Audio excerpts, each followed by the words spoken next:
Education, Banaras हमेशा से education का एक हब रहा है, लेकिन 5-5 यूनिवर्सिटीज़ के होते हुए भी आज बनारस की नई पीढ़ी का बड़ा हिस्सा महंगी प्राइवेट एजुकेशन पर निर्भर हो रहा है। मुझे बहुत स्टूडेंट्स मिलते हैं, अरविंद केजरीवाल जी जब जाते हैं तो उनको बहुत स्टूडेंट, हमारे पूरे लीडर्स घूमते हैं, हमारे खुद बहुत सारे वॉलंटियर्स स्टूडेंट्स हैं, उन सबका कहना है कि बनारस के नौजवानों की, बनारस की नई पीढ़ी की सबसे बड़ी समस्या हो रही है महंगी एजुकेशन, प्राइवेट एजुकेशन, जबकि बनारस एजुकेशन का एक बहुत बड़ा गढ़ रहा है। तो आम आदमी पार्टी बनारस के सभी विश्वविद्यालयों, स्कूल, कॉलेजों में सीटों की संख्या बढ़वाने और सभी सुविधाएं शीघ्र मुहैया कराने के लिए जो भी ज़रूरी कदम है उन्हें उठाएगी। इन विश्वविद्यालयों और कॉलेजों में पढ़ने वाले छात्र बार बार भ्रष्टाचार के खिलाफ आवाज़ उठाते रहे हैं। यहाँ आंदोलन हुए हैं राइट टू इन्फॉर्मेशन से लेके और करप्शन तक के इशूज़ पर, लेकिन उनकी सुनवाई नहीं होती। BHU में भ्रष्टाचार के कई मामले सामने आए हैं। जितने भी भ्रष्टाचार के मामले अब तक सामने आए हैं या और आएंगे, उनकी समयबद्ध जांच हो, क्योंकि अगर एजुकेशन में करप्शन है तो ये शहर की अगली पीढ़ी भी उसका शिकार हो रही है। साथ ही ये सुनिश्चित किया जाएगा कि प्राइमरी एजुकेशन से हायर एजुकेशन तक बनारस में जितना भी पैसा खर्च हो रहा है वो सारा पैसा ईमानदारी से खर्च हो, चाहे वो यूनिवर्सिटी पे हो रहा है, स्कूल पे हो रहा है, कॉलेजेस पे हो रहा है, जहाँ भी हो रहा है, और जनता खुद उसका सोशल ऑडिट कर सके, ये व्यवस्थाएं शुरू कराई जाएंगी।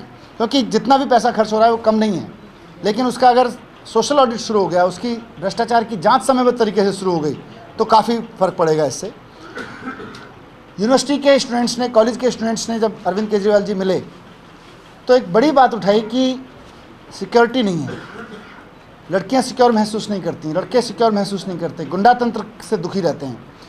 लंका चौराहे से लेके मालवीय गेट से लेके तमाम जहां हम जाते रहे, स्टूडेंट्स मिलते रहे, हमारे खुद के वॉलंटियर्स जो काम कर रहे हैं स्टूडेंट्स, सब ने बिठाया कि सुरक्षा बहुत बड़ा मुद्दा है स्टूडेंट्स की, क्योंकि राजनीतिक संरक्षण प्राप्त अपराधी यहाँ लगातार छात्रों को परेशान करते रहे हैं।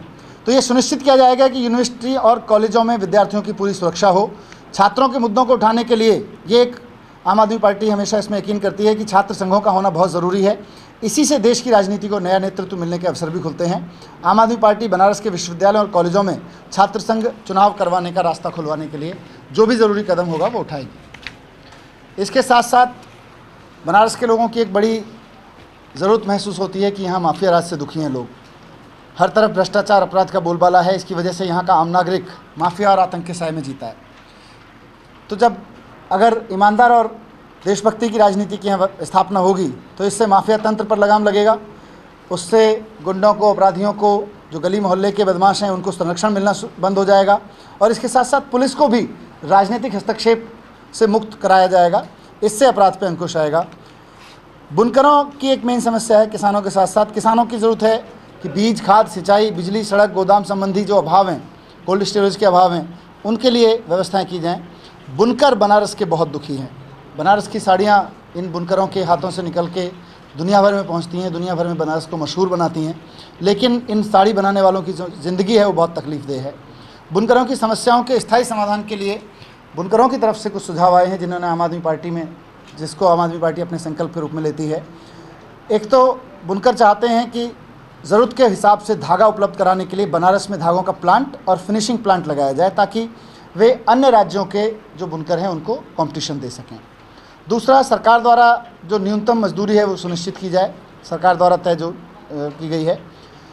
तीसरी चीज़, बुनकर चाहते हैं कि बुनकरों को कच्चा माल और बिजली की आपूर्ति सुनिश्चित हो। इसके बिना फिर बुनकर उद्योग पूरा मर जाएगा। यहाँ पे बुनकरों को मिलने वाली सरकारी छूट अभी बिचौलियों के माध्यम से और रूप से पहुँचती है, तो जो भी सरकारी छूट, सहायता और रियायतें मिले वो बिचौलियों को ख़त्म करके सीधे आम बुनकरों के हाथों तक पहुँचाए, इसके लिए व्यवस्था बनाई जाए। बुनकरों की तरह ही यहाँ पे बनारस में खिलौना उद्योग के लोग भी दुखी हैं।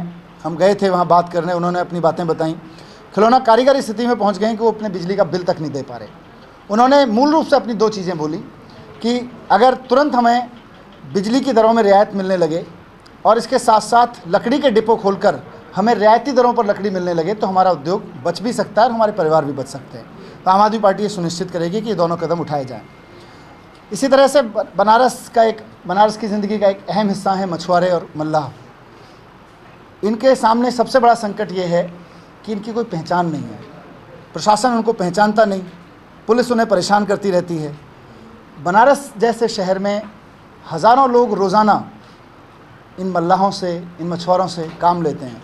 लेकिन उसके बावजूद इनको कोई ना प्रशासन पहचानता है, पुलिस के अत्याचार इनके ऊपर चलते रहते हैं। तो मछुआर ये मल्लाह चाहते हैं कि बनारस के घाटों पर मल्लाहों के लिए एकदम ऐसी लाइसेंसिंग अरेंजमेंट हो जो आसान रूप से उनको लाइसेंस मिल जाए और पूरा तरह ट्रांसपेरेंट हो। उसमें ऐसा ना हो कि लाइसेंसिंग राज शुरू हो जाए, लेकिन जो हो वो आसान तरीका हो और पारदर्शी हो, उसमें कोई करप्शन ना हो। मल्लाह और मछुआरों की शिकायत है कि गोताखोर पुलिस में उन्हें तरजीह नहीं जाती, जबकि उनके पास तैराकी और डूबते हुए लोगों को बचाने का सबसे ज़्यादा अनुभव होता है। तो हम सुनिश्चित करेंगे कि उनके इस अनुभव के आधार पर उन्हें गोताखोर पुलिस के कार्य में प्राथमिकता दी जाए। कछुआ सेंचुरी के नाम पर मल्लाह और मछुआरों का उत्पीड़न हो रहा है, ऐसा उनकी कई शिकायतें हैं। तो ये उत्पीड़न बंद हो, ये हम सुनिश्चित करेंगे।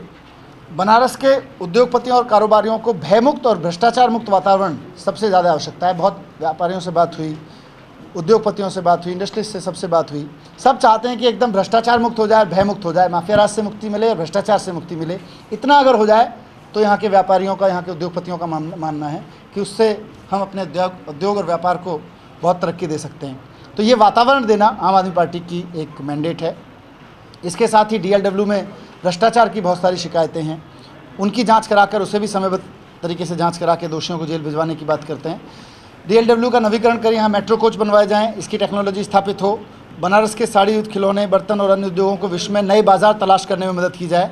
पंखा उद्योग पर लादे गए एक्साइज टैक्स की समीक्षा की जाए। ये सारी उद्योगपतियों की मांग है जिनको आम आदमी पार्टी न सिर्फ समर्थन करती है बल्कि एक सांसद के रूप में यहाँ से इन सारे मुद्दों पर काम करेगी। इसी तरह से जो दैनिक श्रमजीवी हैं, बनारस में एक बहुत बड़ी संख्या है उनकी, रिक्शा चलाने वाले, कारखानों में काम करने वाले, असंगठित क्षेत्र के मजदूर, इनके लिए स्वास्थ्य बीमा योजना, दुर्घटना सुरक्षा बीमा योजना, इसकी बहुत सारी स्कीम्स चल रही हैं, लेकिन इनमें करप्शन है, इनको नहीं मिलता। 3200 रुपये के किसी स्कीम के लिए 2000 रुपये की रिश्वत देनी पड़ती है। कल परसों मुझे किसी ने बताया कि 3200 रुपये बीमा का मिलता है, लेकिन 2000 रुपये रिश्वत देने के बाद मिलता है। तो इसका क्या फ़ायदा है? तो इस सब को दूर करेंगे। और साथ ही गरीबों के लिए जो BPL, वृद्धावस्था, विधवा पेंशन है, इन सारी योजनाओं में, मनरेगा में जितना भ्रष्टाचार है उसके खिलाफ भी लड़ेंगे। इसको भ्रष्टाचार को सुनिश्चित करेंगे कि ये भ्रष्टाचार ना हो, उनका शोषण ना हो। एक बड़ी महत्वपूर्ण योजना यहाँ है जो पेंडिंग पड़ी है लगातार, मोनोरेल और रिंग रोड परियोजनाओं की।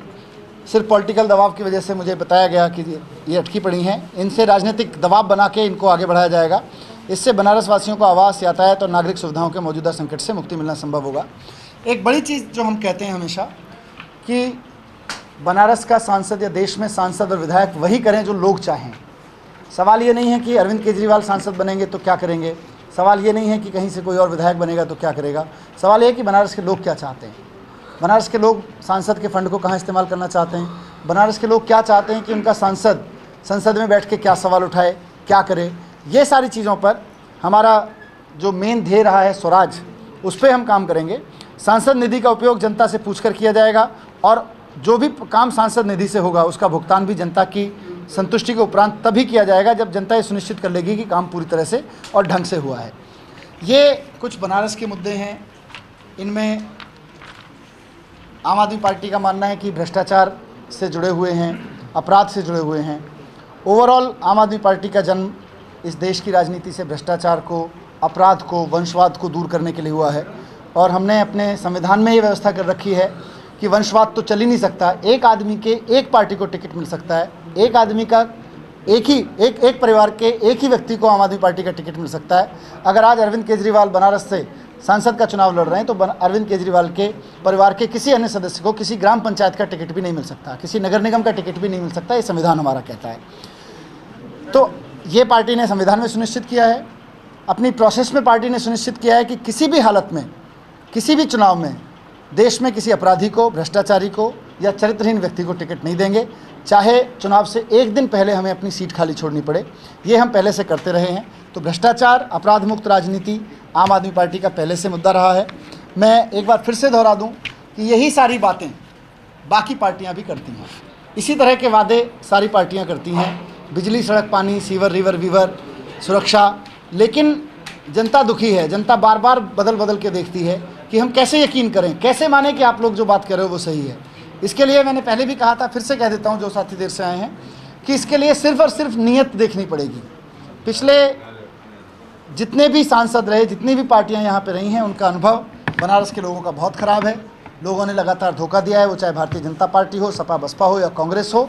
दूसरी तरफ आम आदमी पार्टी दिल्ली में अभी तक सत्ता में रही है। अरविंद केजरीवाल ने सत्ता क्यों छोड़ी, नहीं छोड़ी, छोड़ना चाहिए था, नहीं छोड़ना चाहिए था, मोरल सिद्धांतों के आधार पर राजनीति करनी चाहिए, या एक बार मौका मिल गया तो कुर्सी से चिपक के बैठ जाओ। इन सब पे बहुत सारे विवाद हो सकते हैं, लेकिन एक विवाद नहीं हो सकता कि अरविंद केजरीवाल की सरकार देश की एक ऐसी ईमानदार सरकार थी जिसके ऊपर एक पैसे की बेईमानी का आरोप नहीं लगाया जा सकता। वही क्रम है, वही नियत का सबूत है, और वही सबूत है कि ये जितने वादे यहाँ लिखे जा रहे हैं, जितनी बातें यहाँ लिखी जा रही हैं, ये भी सच हो सकती हैं।